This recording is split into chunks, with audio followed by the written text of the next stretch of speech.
Да, звукоизоляция, конечно, хреновая. Но она не помешает провести 46-й выпуск анекдотов. Поехали! Привет, народ, так же, как и раньше, меня зовут Сергей, и начну с того, что, как говорится, устами младенца глаголит истина. И вот доказательства. Зима. В троллейбусе, значит, сидит женщина в мехах. А сзади нее, расположилась мамаша с двумя детьми-одногодками. Ну, этой меховой дамы к шапке. Естественно же, меховая шапка. Ну, не суть важна, приделан хвост. И один из этих ребятишек заинтересовался этим хвостиком и спрашивает звонким голосом у мамы на весь троллейбус. Мам, а что-то у тети из головы хвост растет? Ну, пока мама думала, что ответить, второй постарше, выдал такое. А что думать? Где хвост, там и жопа. И идем дальше. Селянка решила переложить печку. Ну и, наняла мужика-печника. Но он пришел с кирпичами, с глиной. Ну и женщина, ему пожаловалась. С мужем разложусь. А что такое? Пьет, что ли? Да нет. Бьет? Нет. А что? Храпит. Храпит, сволочь. Да так, что стекла дребезжат. Москва возила его, академикам показывала, денег кучу потратила, а он один хрен храпит. Так а спеть-то как? А, как все на спине. Ну и, мужик и посоветовал такое. Как только начнет храпеть, раздвинь-ка ему ноги. Ну и, на следующий день пришел печник, докладывать печку и видит накрытый стол и нарядную хозяйку. Так за что, хозяйка? Я же еще не сделал печку. Да ладно, хрен с печкой. Помог, твой совет. Мужик перестал храпеть. Как будто автогеном отрезало. Вот ты только скажи, как ты, простой печник, сумел сообразить то, до чего академики вообще не доперли. Ты, спас мою семейную жизнь. Ведь... А я же люблю его, люблю. Да так-то, академики, а мы вообще очень просто все. Ноги раздвинешь, значит, яйца упадут. Яйца упадут, задницу закроют. Вот, как говорится, тяги нет и храпа нет.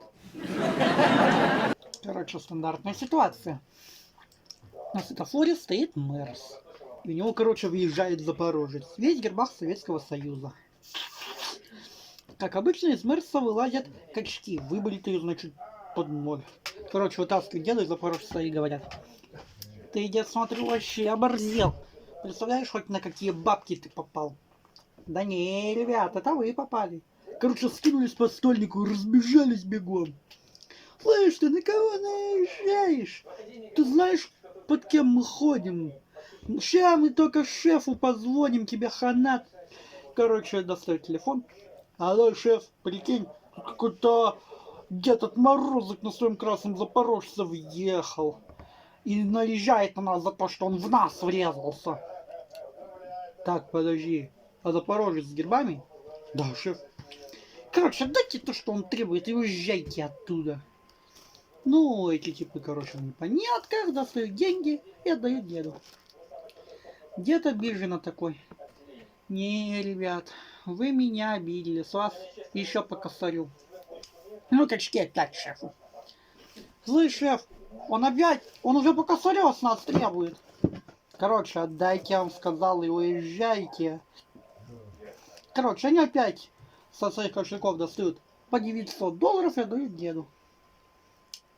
Так, теперь девочек из своей хламины выводите и в мою машину и сваливайте. Ну, они опять шефу звонят. Слышь, шеф, он нашу девочек хочет забрать. Дайте ему телефон. Эти качки дали деду телефон. Ну и шеф такой. Папа, какие тебе девочки? Мама тебя уже с обеда ждет.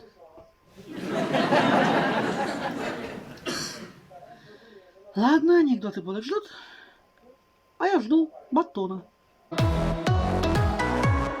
Шутки от батона, ёпта. Здорово, ёпта. С вами я, Батон, моя рубрика «Шутки от Батона». Начнем, ёпт. Короче, на злобу дня. Многие россияне, которые считают интимные видео с Зибой вмешательством в частную жизнь, спрашивают, когда будут продолжения. Короче, Роскосмос зарегистрировал гагаринский клич «Поехали!» как товарный знак. Заодно с ним зарегистрированы другие товарные знаки «Проехали» и «Приехали».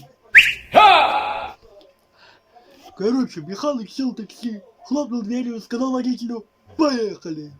С этого момента его поездка стала на 200 рублей дороже за использование этого товарного знака. Круто, да? Короче, Мелания Трамп сегодня заявила, что разводится с Дональдом и уходит к Дзюбе. И запомните, мальчики, курение как анонизм. Все занимаются, но все отрицают. Короче, всем спасибо, ставьте лайки, ведь Сергу не для вас старался, кто не поставит лайк, тут не пацан, понял, да? Короче, я с вами прощаюсь, до следующей рубрики «Шутки от Батона». А как вы думаете, Батону идут очки? Проголосуйте в группе ВКонтакте. А мы едем дальше. Короче, после учебки 3 лейтенанта приехали в военную часть. Короче, заходит командир участка и каждый из них докладывает. Товарищ полковник, лейтенант такой-то для прохождения воинской службы прибыл. Полковник говорит: так, с этим все понятно, но у меня лучше ответьте на 3 простых вопроса. Как вы относитесь к выбивке? Как относитесь к женщинам? И как вы относитесь к службе в армии? Даем 2 часа, значит, на размышление. Короче, через 2 часа приходит первый. Не пью, жене не изменяю, служить в армии хочу. Полковник. Молодец, будешь командиром 3-й роты. Заходит второй лейтенант. Водку пью каждый день, жене изменяю постоянно, служить не хочу. Ну и полковник такой: неплохо, будешь за складом. Ну и 3-й лейтенант докладывает. Товарищ полковник, водка в багажнике, девки в машине. Какие будут дальнейшие указания? Короче, полковник подходит к столу, берет трубку телефона, набирает номер и говорит: алло, дорогая, я сегодня немного задержусь. Поеду показывать часть своему заместителю.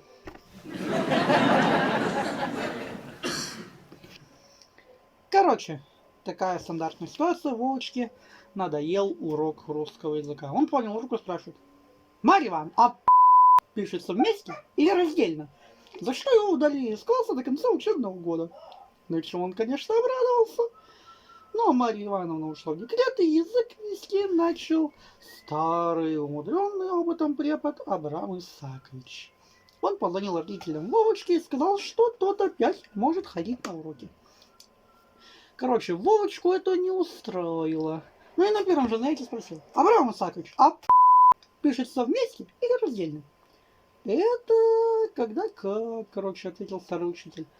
Если, молодой человек, вы имеете в виду мое отношение к вашим закидонам, то вместе. А если глубину еврейской реки Иордан, то раздельно.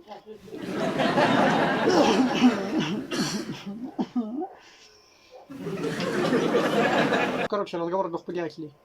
А что вот у тебя с лицом? Тот: вчера, значит, ходил в тренажерку, хотел форму себя привести. А при чем тут тренажерка, если тебя про лицо спрашиваю? Что с лицом, говорю? Да, в зале вчера один качок гирю уронил. Тебе что ли на лицо? Да не, себе на ногу. А лицо? А вот мое лицо решило посмеяться над этим.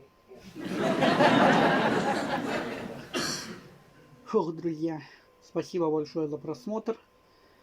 Недолго остается до окончания объявления кандидатов на голосование. И вот будет последняя тройка. Это может быть злободневный анекдот про коронавирус. Или же анекдот про восхождение на Эверест.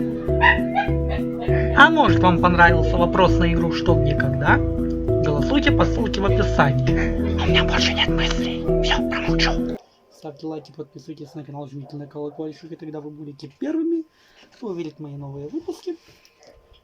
А мне пора заканчивать. Я, Серго, прощаюсь с вами. До новых встреч. Линолеум постелили нахрена.